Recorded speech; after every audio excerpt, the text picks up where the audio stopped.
आज की इस प्रेस वार्ता में स्वागत करते हैं। आज हमारा मुद्दा ये रहने वाला है कि प्रदेश के अंदर चुनाव के लिए तैयारियां हम समझते हैं उनकी रीति शुरू हो चुकी है। किसी भी समय नोटिफिकेशन इलेक्शन कमीशन कर सकता है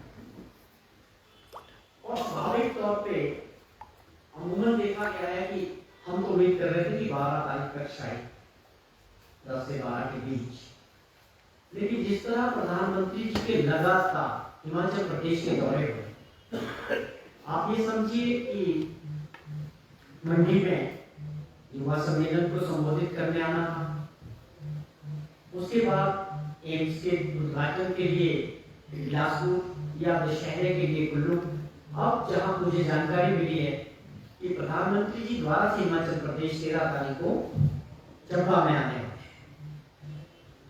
बहुत अच्छी बात है, देश के प्रधानमंत्री हैं, हम उनका स्वागत करते हैं कि प्रदेश में आते रहे। लेकिन एक क्वेश्चन भी है कांग्रेस पार्टी का कि ऐसे लगातार दौरे प्रधानमंत्री जी को हिमाचल प्रदेश के मिल रहे हैं, इसके पीछे क्या कारण है? हमारी लीडरशिप की और प्रदेश की जनता भी इस बात को चर्चा जानना चाहती है कि देश के प्रधानमंत्री को इतना समय कैसे मिल रहा है कि लगातार 1 महीने के अंदर या 10 दिन के अंदर 4 दौरे जो है हिमाचल प्रदेश के करते हैं।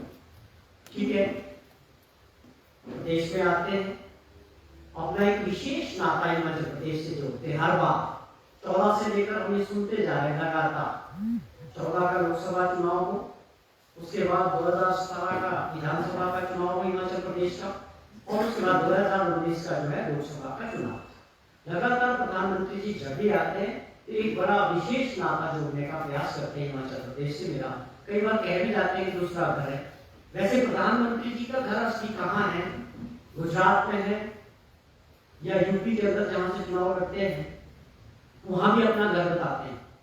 मैं समझता हूँ हिमाचल में उन्होंने जिक्र किया कि मुझे हिमाचल अपना घर की तरह लगता है, और वास्तविकता मुझे लगती है कि प्रधानमंत्री जी का घर वही होता है जहां पर चुनाव होते हैं। उस राज्य में उनका घर बन जाता है जहां पर चुनाव आता है, और उसी राज्य में अपना बोल देते हैं कि मुझे अपना घर नजर आता है। तो ये तो प्रधानमंत्री जी का बार बार आने का जो मुझे लगता है, मेरी पार्टी को जो हम समझ पाए और प्रदेश की जनता जो समझ पाए कि जो 14 में 2019 में 2017 में देश के प्रधानमंत्री जी ने जो हिमाचल प्रदेश के लोगों को जो सपने दिखाए, जो वादे किए, वो कोई पूरे नहीं। केवल आप अच्छी बातें करते जाओगे उससे प्रदेश के लोगों का भला नहीं होगा। जब आप हमारे से विशेष नाता जोड़ते हो तो हमें भी ऐसा लगता है कि आपका बहुत लगाव प्रदेशवासियों से है। हमारी भी उम्मीद बढ़ जाती है कि प्रधानमंत्री जी कुछ ना कुछ इस प्रदेश के लोगों की मदद करेंगे।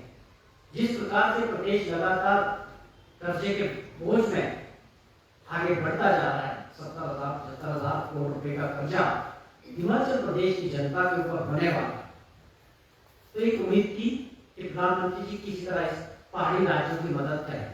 लेकिन 8 दौरे हो चुके हैं। अगर इस कार्यकाल की बात करें 5 साल की जो भाजपा की सरकार है, तो इन 8 सालों में हमें प्रधानमंत्री जी से प्रदेश की जनता को केवल निराशा ही मिली। कोई घोषणा हमारे, कोई बड़े प्रोजेक्ट्स, और उन्होंने जो 14-19 में घोषणाएं की थी बागवानों किसानों के लिए, टूरिज्म क्षेत्र में या युवा साथियों के लिए, रोजगार को लेकर, वो सारी बातें फेल नजर आई और वो कोई भी चीज आगे नहीं बढ़ पाई। रोजगार के चलते आज बेरोजगारी और महंगाई जो आज सबसे बड़ी 2 समस्याएं हैं प्रदेश में भी और देश के अंदर, उसको लेके बार बार हम चाह रहे थे कि प्रधानमंत्री जी इसका जिक्र करेंगे, किसी न किसी मीटिंग में जरूर करेंगे कि हम महंगाई को कंट्रोल कैसे करने जा रहे हैं और देश की जनता को, प्रदेश की जनता को महंगाई से कैसे निजात मिलेगी, कौन सा हमारा मॉडल रहेगा, वो नहीं बता पाए। रोजगारों को देने के लिए क्या नीति रहेगी? हिमाचल प्रदेश में बेरोजगारों का जो आंकड़ा है वो तकरीबन 14 लाख के करीब पहुंच चुका है, जो अपने आप में एक बड़ा चिंता का विषय है। आप समझें कि 14% से ऊपर जो बेरोजगारी दर है देश के अंदर, दूसरे तीसरे नंबर पर हिमाचल प्रदेश में, वो अपने आप में बहुत बड़ा आंकड़ा है और बहुत चिंताजनक विषय है। जब किसी व्यक्ति के पास रोजगार ना हो, काम धंधा ना हो, तो अपने आप में वो सबसे बड़ी चिंता है। लेकिन प्रधानमंत्री जी ने उसको टच नहीं किया। मुख्यमंत्री जी से बार बार पूछ रहे हैं कि आपकी क्या सोच है। आपने 5 साल में कितने लोगों को रोजगार दिए हिमाचल प्रदेश में। आप कृपया करके अपना पूरा जो आपका रिपोर्ट कार्ड है 5 साल का प्रदेश की जनता के पास रखें। आप एक व्हाइट पेपर जारी करें कि हमने जो है सरकारी क्षेत्र में और गैर सरकारी क्षेत्र में या कैसे लोगों को रोजगार के साधन कितने पैदा हुए और कितने लोगों को रोजगार मिला। ये मुख्यमंत्री की जिम्मेवारी है, ये उनकी जिम्मेवारी है प्रदेश की जनता के प्रति। वो सरकार में है, जब आप सरकार में होते हैं तो लोगों का आपसे अधिकार होता है जानने का, पूछने का। हम विपक्ष में हैं, हमें ये जनता ने अधिकार दिया है कि हम मुख्यमंत्री जी से सरकार से बार बार ये पूछेंगे कि आप इसको बताएं कि आपने क्या मॉडल अपनाया, किस तरह से जो है बेरोजगारी आपके 5 साल में लगातार बढ़ती जाए। महंगाई अपने आप में एक बड़ी चिंता है। मुख्यमंत्री जी, मैं ये समझता हूँ कांग्रेस पार्टी ये मानती है कि अगर प्रधानमंत्री जी बार बार हिमाचल आ रहे हैं उसके पीछे सोची समझी आपकी राजनीति है कि आप आने वाले चुनाव में देश के प्रधानमंत्री जी को फेस बनाना चाह रहे हैं हिमाचल प्रदेश। आप उनके नाम पे, उनके फेस पे, उनके कामों पे आप जो है इस चुनाव में जो है वोट मांगना चाह रहे हैं। उसका सबसे बड़ा कारण है कि आपने 5 साल में फेलियर गवर्नमेंट को चलाया है। आप हर वर्ग के साथ फेल रहे, किसानों से लेकर बागवानों से लेकर छोटा व्यापारी हो या हमारा सरकारी कर्मचारी जो लगातार अपनी मांगों को लेकर 1.5 वर्ष से सड़कों पे लगातार प्रदर्शन कर रहे हैं। मुख्यमंत्री जी से बार बार आग्रह कर रहे हैं कि हमारी जो समस्याएं हैं ओपीएस को लेके, क्या आप इस पे अपनी पार्टी का क्लियर स्टैंड बताएं कि आप ओपीएस पे कुछ हमारी मदद करेंगे या नहीं करेंगे। लाखों कर्मचारियों का ये बहुत बड़ा आंदोलन भी कई बार हुआ, विधानसभा के घेराव हुए लगातार। शिमला में विधानसभा का सेशन था, धर्मशाला में विधानसभा का सेशन था, हर जिला में इन्होंने प्रदर्शन किए। लगातार ये प्रधानमंत्री जी से भी आग्रह करते रहे कि आप इसमें इंटरवेन करें, क्योंकि ये पूरे देश की समस्या है। पूरे देश के हर राज्यों में जो है ओपीएस को लेके सरकारी मुलाजिम चिंतित थे, लेकिन जयराम सरकार किसी भी काम को आगे नहीं बढ़ा पाई, ना ही आश्वासन दे पाई, ना ही इनके साथ बातचीत सफल। तो आज हर वर्ग परेशान है, हर वर्ग की परेशानियां बढ़ी है 5 सालों में। आप छोटे व्यापारी की बात करें, वो पूरी तरह से दब चुके हैं महंगाई और बेरोजगारी से। उनका काम धंधा चौपट है, जीएसटी की मार झेल रहे हैं। तो सरकार किस लिए बनती है? सरकार से सबको उम्मीदें रहती है, जनता को, कि हमारे जो परेशानियां हैं हम सरकार से उम्मीद करते हैं कि उन परेशानियों को गवर्नमेंट एड्रेस करे और उससे निजात दे। लेकिन ये पहली बार ऐसी सरकार देखी जो इन चीजों की ओर बिल्कुल ध्यान नहीं है। तो जयराम सरकार जो मुख्यमंत्री जी हैं, माननीय मुख्यमंत्री जयराम ठाकुर जी, जिस तरह का मॉडल उन्होंने 5 साल का जो प्रदेश का चलाया है वो पूरी तरह से फेल, हर वर्ग उसमें परेशान है। तो ये स्वाभाविक तौर पे दिखता है, जो पिछले बाई इलेक्शंस में भी दिखा कि प्रदेश में लोग जो है बदलाव की तरफ जा रहे हैं और उनको भी इस चीज का पूरा काफी सर्वे उन्होंने कराए होंगे। इस भाजपा की जो सरकार है वो 20 से ऊपर जो का आंकड़ा नहीं जा रहा है सबको। अब एक नया मॉडल पे काम कर रहे हैं। आप प्रजातंत्र में हैं, मुख्यमंत्री जी कहते हैं मैं किसी कीमत पे कांग्रेस की सरकार नहीं बढ़ने दूंगा। भाई आप कौन होते हो सरकार बनाने वाले या रोकने वाले? प्रजातंत्र में सरकार जो है प्रदेश का मतदाता बनाएगा या प्रदेश की जनता बनाएगी? आपके पास कौन सी ऐसी ताकत आ गई कि आप ये कह सकते हैं कि मैं कांग्रेस की सरकार नहीं बढ़ने दूंगा? आप एक कमजोर और फेल गवर्नमेंट को लीड कर रहे हो। आपके पास अपना रिपोर्ट कार्ड कर रखने के लिए कुछ नहीं है। आप केवल भाषणबाजी और कांग्रेस के खिलाफ बोल के माहौल बनाने का प्रयास कर रहे हैं, जबकि ये समय आपका बताने का है कि मैंने इस वर्ग के लिए ये किया, ये मेरा रिपोर्ट कार्ड है, आज मैं उस रिपोर्ट कार्ड के आधार पे आपसे वोट मांगता हूँ। हम चैलेंज करते हैं मुख्यमंत्री जी और भाजपा, आप अपना रिपोर्ट कार्ड बताइए, उसके आधार पे वोट मांगिए, अपने विकास के मॉडल पे वोट मांगिए हिमाचल प्रदेश में। फिर हम देखते हैं कि आपकी ये सरकार कहाँ पहुंचती है। आप आज पूरी तरह से फेल हो चुके हैं। आपके पास पूरे सर्वे की रिपोर्ट है, आपके लीडरशिप के पास पूरी रिपोर्ट है। अब आपका एक और मॉडल आपने अप्लाई किया। पिछले 4-6 महीनों से आप कांग्रेस पार्टी में ऐसे लोगों को चुन रहे हैं जो जीत दर्ज करा सकते हैं और डिफेक्शन कराने के लिए पूरा प्रयास हो जा रहा मुख्यमंत्री जी का और सरकार। उसका कारण है कि इनको अपने नेताओं पे भरोसा नहीं।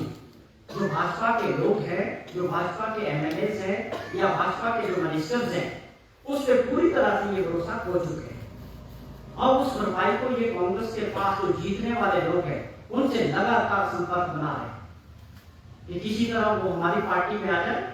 ये मॉडल आप चला रहे, आपके पास करेज नहीं है। आपने जब काम किया है 5 साल, आप बड़े वादे करते हो कि हमने बहुत विकास किया है प्रदेश में, तो ये डर किस बात का? अपने लोगों पे, अपने नेताओं पे भरोसा क्यों करो?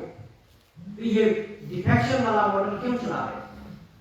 ये अपने आप में बहुत बड़ा प्रश्न है कि लोकतंत्र को खराब करने का जो काम किया जा रहा है, जिसमें धन बल भी यूज हो रहा है, जिसमें एजेंसीज का भी मिसयूज हो रहा है, ये अपने आप में दुर्भाग्यपूर्ण मॉडल जो है आज देश के अंदर जो चल रहा था वो प्रदेश के अंदर भी शुरू किया जाए। हम ये कहते हैं कि आप अपने जो विकास का मॉडल था, जो आपने विकास किया 5 सालों में, आप उससे चुनाव लड़ने के लिए आगे हैं।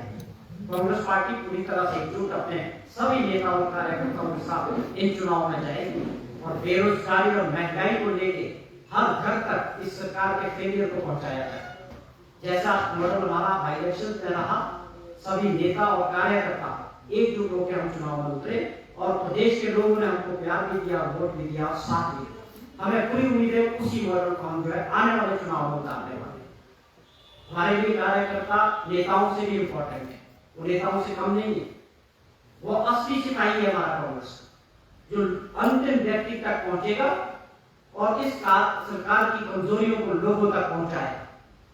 पूरे सम्मान के साथ हम कार्यकर्ताओं नेताओं को एक साथ जुट के चुनाव को लड़ेंगे। हमें पूरा उम्मीद है कि जो लोगों में गुस्सा है और हिमाचल प्रदेश के लोग पूरी तरह से तैयार है इस चुनाव में कि बदलाव के लिए तैयार है। कांग्रेस पार्टी उस बात को समझती है। जो विकास की दृष्टि से हिमाचल प्रदेश रुका है 5 सालों में, उस विकास को दोबारा पटरी पे लाएंगे। जैसे ही कांग्रेस की सरकार बनेगी, विकास की पटरी से जो उतरा हुआ है राज्य, उसको दोबारा से पटरी पे लाएंगे। और जो कांग्रेस पार्टी ने अपने जो गारंटी शुरू किए लोगों के लिए, उस बात को, वो गारंटीज है, वो वादे नहीं है। वो प्रदेश की जनता के साथ जैसे ही सरकार बनेगी उन गारंटीज को आगे सरकार बढ़ाएगी।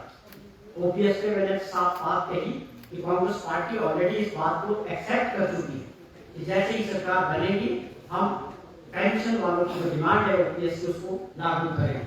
वही मॉडल हमारे राजस्थान और छत्तीसगढ़ में, जहां हमारी कांग्रेस पार्टी की सरकारें हैं, इस मॉडल को हम आगे लागू कर चुके हैं और एक्सेप्ट कर चुके हैं। तो ये कुछ मसले थे कि मुख्यमंत्री जो ये बात बार बार कर रहे हैं कि मैं कांग्रेस की सरकार नहीं बनने दूंगा, हम इस बात का जवाब देना चाहते हैं कि आपके पास ऐसी कौन सी ताकत आ गई है कि जो आप सरकार रोक सकते हैं या मतदाताओं को आप मोड़ सकते हैं, जबकि मतदाताओं का पूरे प्रदेश के अंदर मन बना हुआ है। हम बोलते हैं आप आइए, आप अपना मॉडल रखिए, आप अपने देश में चुनाव लड़िए, आपको क्यों प्रधानमंत्री जी के देश की जरूरत पड़े? तो ये हमारी कुछ बातें थी जो हम आज आपके जरिए सरकार से, हमारे मुख्यमंत्री जी से पूछना चाह रहे थे कि हम मजबूत हैं, हमारे नेता मजबूत हैं, हमारे कार्यकर्ता मजबूत हैं और हमारे इरादे मजबूत हैं और हमें पूरा विश्वास प्रदेश की जनता पर, मतदाताओं पे, कि वो बदलाव चाहते हैं और आने वाले थोड़े समय के बाद आपने देखना कि आप कहाँ होंगे और हम कहाँ होंगे। ये मेरा कुछ आपसे था। आप कुछ पूछना चाहते हैं? सर, आप कह रहे हैं कि पीएम हिमाचल प्रदेश में आ रहे हैं, बार बार आ रहे हैं, उनकी रैली भी हो रही है, उनके जो राष्ट्रीय अध्यक्ष जेपी नड्डा वो भी यहाँ पर है, केंद्रीय मंत्री वो भी यहाँ पर है, लेकिन कांग्रेस के जो नेता है वो 15 दिन से गायब है। कहाँ है, बताएंगे आप? और दूसरा, क्या कोई बड़ी रैली है प्रियंका गांधी के बाद हिमाचल प्रदेश में? देखिए, कांग्रेस पार्टी का कार्यक्रम चल रहे हैं, अपने क्षेत्रों में सब लोग कार्य करें। जो जहाँ का नेता है, जिस क्षेत्र, वो वहाँ लोगों के बीच है। मैं उदाहरण के तौर पे आपको बताऊं कि आपके पड़ोस में मशोरा के 2-8 तारीख को हजारों लोगों ने रसूटी के कार्यक्षेत्र में जो है बहुत बड़ी पब्लिक मीटिंग की। उसी तरह हर क्षेत्र में लोग काम कर रहे हैं, कार्यकर्ता हर क्षेत्र में लगा हुआ। ये ठीक है कि हमारा टिकट को लेके जो काम चल रहा है उसमें कुछ 2-3 मीटिंग्स को करना पड़ा। और अभी हमारी जो श्रीमती प्रियंका गांधी जी, जो हमारी महासचिव है आईसीसी की, उनकी जो रैली थी, हमने पब्लिक मीटिंग एक सोलन में 10 तारीख को रखी थी, जिसको मौसम की अलर्ट की वजह से 14 तारीख को किया। अब 14 तारीख को उस बड़ी मीटिंग के लिए हर कांग्रेस जन पूरे शिमला पार्लियामेंट्री के अंदर काम पे लगे। हर क्षेत्र से बहुत बड़ी जनसभा जो है सोलन में, हम इसका एक आगाज जो हमारा इलेक्शन का प्रचार है वो 14 तारीख से प्रियंका गांधी जी के कार्यक्रम से शुरू। तो जिस तरह से प्रियंका गांधी जी शिमला पहुंची है, सोनिया गांधी जी भी यहाँ पहुंची है, तो क्या सोनिया गांधी जी भी रैली करेंगी आने वाले समय में? किस तरह से रहेगा कांग्रेस का प्रचार? देखिए, श्रीमती सोनिया गांधी जी का ये अपना प्राइवेट दौरा, उनका प्रियंका जी का घर है यहाँ, वो अपने घर में आई और बिल्कुल पूरी तरह से प्राइवेट दौरे। जहाँ तक प्रचार को आगे बढ़ाने का काम है वो श्रीमती प्रियंका गांधी जी करने चाहिए। उसके बाद और भी स्टार प्रचारक के ऊपर काम हो रहा है कि राहुल गांधी जी से भी कोऑर्डिनेट कर रहे हैं कि वो भारत जोड़ो यात्रा में जिस तरह वो जा रहे लगातार 22 किलोमीटर पैदल यात्रा डेली करते हैं खुद, और हजारों की संख्या में जिस प्रकार प्रदेश के अंदर और हर राज्यों में उनके साथ लोग जुड़ रहे हैं, और जो समर्थन और प्यार राहुल गांधी जी की भारत जोड़ो यात्रा को मिल रहा है, तो हम प्रयास जरूर करेंगे कि किस तरह वो हमारे लिए समय निकाल पाते हैं प्रचार के दौरान, जब प्रचार आगे बढ़ेगा। लेकिन और नेता जो मुख्यमंत्री है उस राज्यों के और सीनियर लीडर्स हैं, और मुझे लगता है तब तक जो नए अध्यक्ष भी होंगे पार्टी के, वो भी प्रदेश के अंदर आएंगे, और सभी लोग मिलकर जैसे ही चुनाव का संविधान जो है इलेक्शन कमीशन करेगा, हमारे सभी कार्यकर्ता, सभी नेता, सभी स्टार चालक बड़ी ताकत के साथ इस चुनाव में आगे बढ़े। सर, कांग्रेस ने 2017 में चार्जशीट लाई थी और कहा था कि बहुत जल्द जो है वो चार्जशीट फ्रेम की जाएगी सरकार के खिलाफ या अन्य लोगों के खिलाफ। कहाँ तक पहुंची वो चार्जशीट और कब तक जो है वो चार्जशीट आ सकती है? अब चुनाव का समय है, बहुत करीब है, पर मैं इतना समझता हूँ कि वो चार्जशीट बड़ी अच्छी रहेगी। जैसे ही हम सत्ता में आएंगे उसके दम पे काम शुरू करें, क्योंकि अभी हम उसको बोलने की बात है, अब उसके ऊपर इम्प्लीमेंट होगा। सरकार आते ही उस चार्जशीट के ऊपर काम शुरू होगा।